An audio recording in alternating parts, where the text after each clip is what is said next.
The Buffalo Bills walked into Cleveland as overwhelming favorites, with the entire football world expecting nothing more than a routine demolition. An 11-point spread told the story before kickoff, painting this matchup as a forgettable Sunday afternoon blowout where Josh Allen and one of the NFL's most complete rosters would casually overpower a struggling Browns team. Analysts predicted dominance, fans anticipated boredom, and most viewers likely tuned in expecting to flip channels by halftime. But football, at its best, has a way of tearing up scripts. As the first half unfolded, something unexpected, electric, and impossible to ignore began taking shape on the field, and by the time the teams headed to the locker room, social media was already in chaos. At the center of it all stood Shedeur Sanders, a rookie quarterback who has spent much of the season absorbing relentless criticism. He has been questioned by analysts, doubted by fans, and quietly undermined by a coaching environment that too often placed him in unwinnable situations. Operating behind historically poor pass protection and within inconsistent offensive schemes, Sanders was widely labeled as not ready, not polished, not prepared for the NFL spotlight. Yet through 30 minutes of high-intensity football against one of the league's elite teams, he wasn't merely holding his own. He was outperforming Josh Allen in virtually every meaningful passing category, forcing everyone watching to reevaluate what they thought they knew. The halftime score read 20-10 in favor of Buffalo, a number that suggested control and comfort for the Bills. But anyone actually watching the game understood how misleading that score truly was. Cleveland didn't look overwhelmed. They looked competitive, composed, and shockingly efficient.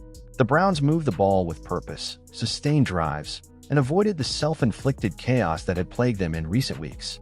And at the heart of that competence was Sanders, calmly navigating pressure and delivering accurate throws against a defense built to suffocate young quarterbacks. The statistical contrast between the two quarterbacks is what truly set the internet on fire.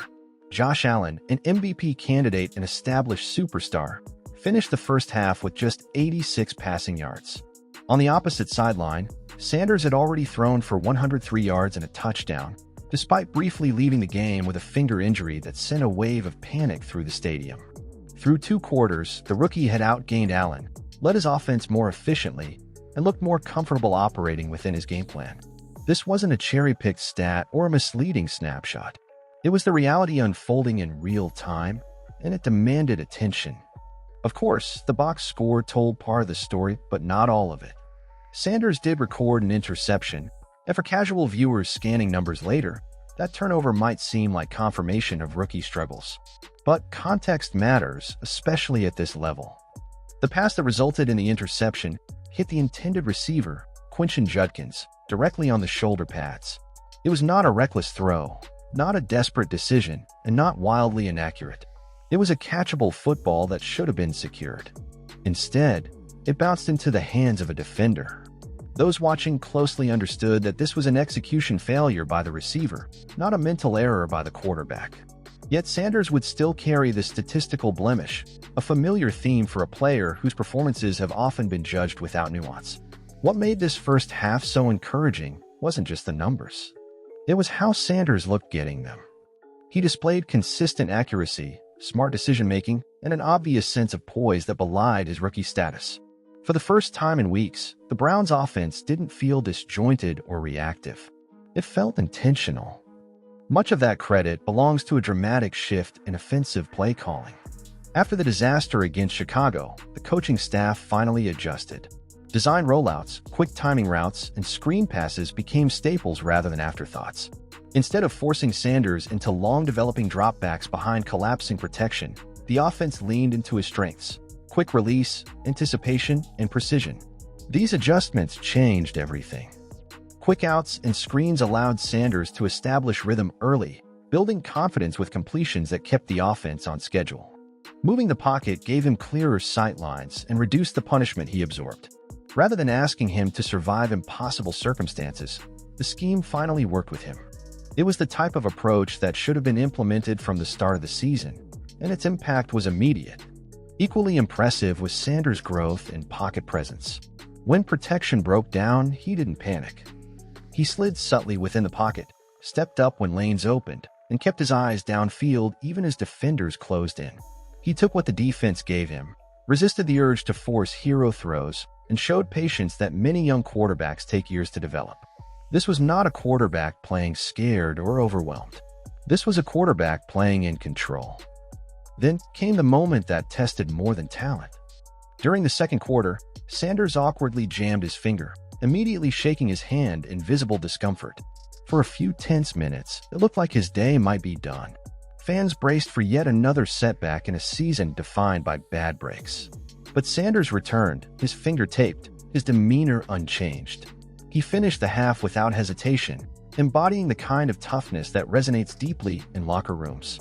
Playing through discomfort isn't glamorous, but it earns respect.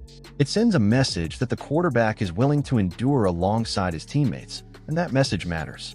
While Sanders gave Cleveland hope, the defense faced a clear and dangerous problem. Buffalo's ground game, led by James Cook, consistently gashed the Browns for significant yardage.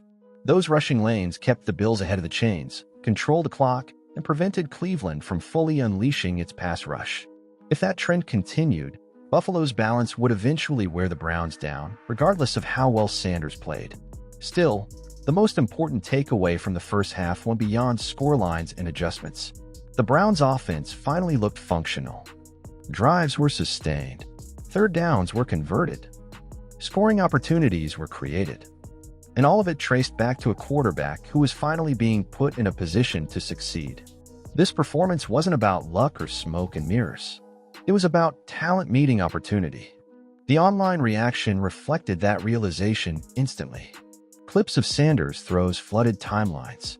Side-by-side stats comparing him to Josh Allen went viral. Analysts who had doubted him began to soften their stances. Former players weighed in, acknowledging what the film clearly showed. This wasn't hype. This was legitimate quarterback play against elite competition. That kind of viral momentum matters. It shapes narratives, influences decision-makers, and creates pressure on organizations to reassess their evaluations. As the second half loomed, the path to a stunning upset was clear but narrow. Cleveland needed defensive adjustments to slow the run, offensive balance to keep Buffalo honest, and coaching discipline to stick with what was working. If those elements aligned, the Browns had a real chance to shock the league. But regardless of the final outcome, one truth was already undeniable. Shedeur Sanders had proven he belonged.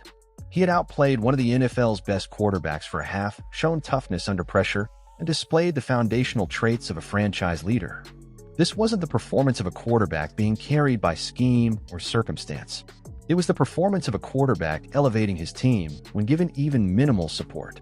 The second half would decide the game, but the first half had already changed the conversation.